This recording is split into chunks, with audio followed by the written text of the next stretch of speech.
Hello again.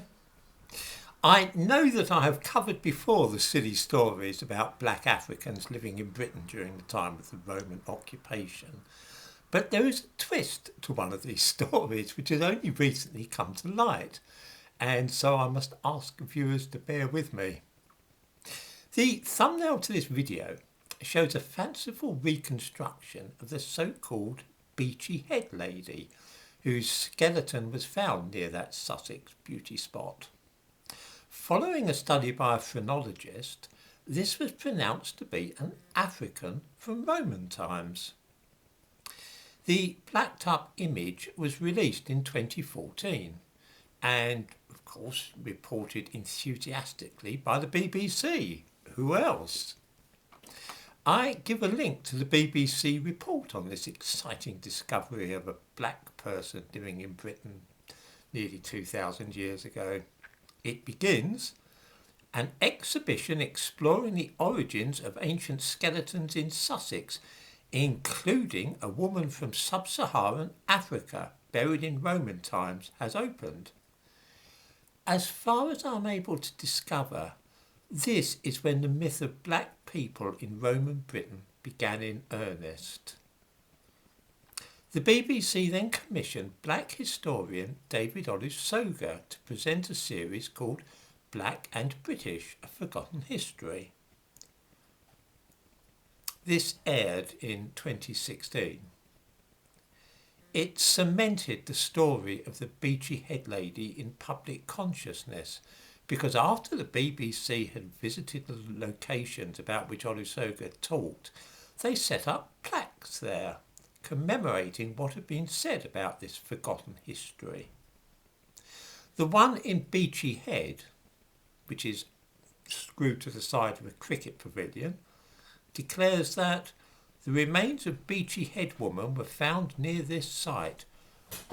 Of African origin, she lived in East Sussex in the 2nd or 3rd century AD.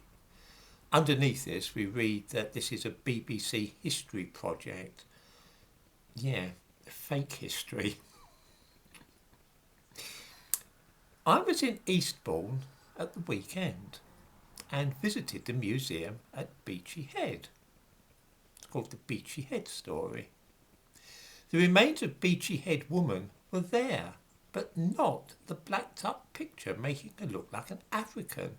That has been removed from display. The reason is simple. DNA testing has been carried out on the remains, and it is now established that she had nothing at all to do with Africa. She was from Cyprus. I give a link to a newspaper article where this is mentioned. We learn that recent discoveries include the world-famous Beachy Head woman's DNA results, which include her southern European lineage, most likely from Cyprus. In short, the poster girl of the Black Romans in Britain myth has now been debunked. The DNA testing was done at the Crick laboratory, by the way, so it's likely to be reliable. The only reason for thinking that she was African in the first place was because of the shape of her head. Unfortunately, this is not a reliable way of establishing ancestry or ethnicity. In Nazi Germany, there was, of course, a Department of Racial Hygiene, whose job was to measure noses and skulls to place people in different racial categories. But I'm afraid today we tend to regard this as pseudoscience rather on the same level as phrenology. Do you suppose that the BBC will apologise for this nonsense? The two other pieces of evidence for black people in Britain are the soldiers at Hadrian's Wall and the Ivory Bangle lady of York. At Hadrian's Wall, an inscription says that a detachment of Moors was based there. In fact, these were Mori. They came from what is now Morocco. The Mori, spelt M-A-U-R-I, were not black Africans, though. They were Berbers, the original inhabitants of North Africa before the Arab invasion.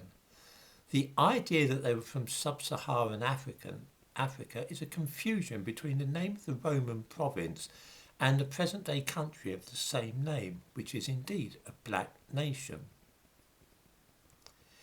In the description to this video, I also give a link to a BBC propaganda film from 2019 called Alt History, Black British History We're Not Taught in Schools.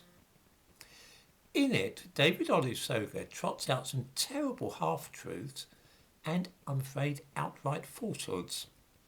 He says, quite rightly, that there are people who feel the need when this is discussed online to go on Twitter and other social media and discredit these ideas. Well, you got that right, David. I do indeed feel the need to discredit fake history of this sort. Having disposed of two of the pieces of supposed evidence for the presence of black people in Roman Britain, let us hear what Olusoga says about the third and final piece, the Ivory Bangle lady from York. He says of her that she was an Afro-Roman living in 4th century York. We know she was African because of the tests done on her remains and because among her possessions was a bracelet made of African ivory. This is pure fiction, and I'm sure that David Olusoga knows it. The tests done upon her remains were analysis of her teeth, which showed that she grew up either in Britain or Western Europe, and the shape of her skull was studied, just as was that of the Beachy head woman, and that didn't prove to be terribly reliable, did it? The method used has been discredited as being more or less useful. Viewers might like to look into the 4-disc programme, that's spelled FORDISC, which is only correct in 1% of cases. As for the idea that having an ivory bracelet in her grave was evidence that she came from Africa, this is just mad. Ivory combs and bracelets and all sorts of other things are always turning up in Roman graves. It doesn't mean that those people were from Africa at all. The empire imported a huge amount of ivory. It was the plastic of the time. Everything was made of ivory. Ivory artefacts tell us literally nothing about the ethnicity of a body which was buried with it. The BBC and their pet historian have been instrumental in constructing and propagating this fairy tale of Afro-Romans in Britain. The evidence for such an idea is not merely scanty, it is non-existent. Nevertheless, this too is now being taught to children at schools in this country as though it were incontestably true.